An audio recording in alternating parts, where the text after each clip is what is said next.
Hi, Peggy. This is what I got from our Lexis rep on how to set as a favorite the ALM New York Law Journal cases from 1989 to present.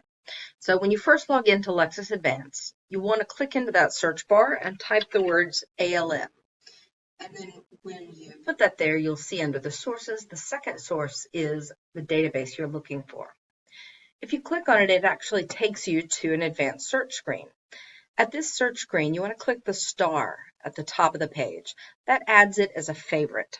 What that allows us to do is choose it immediately anytime we come into Lexis in the future. I'm going to go back to the home page. Now, when I log into Lexis, all I have to do to search those cases is to click on View Favorites and select cases from the New York Law Journal, ALM, from 1989. Then I can run a search as usual, and it will search within those cases. Give it a try. Let me know if you have any problems, and I'll see if I can help.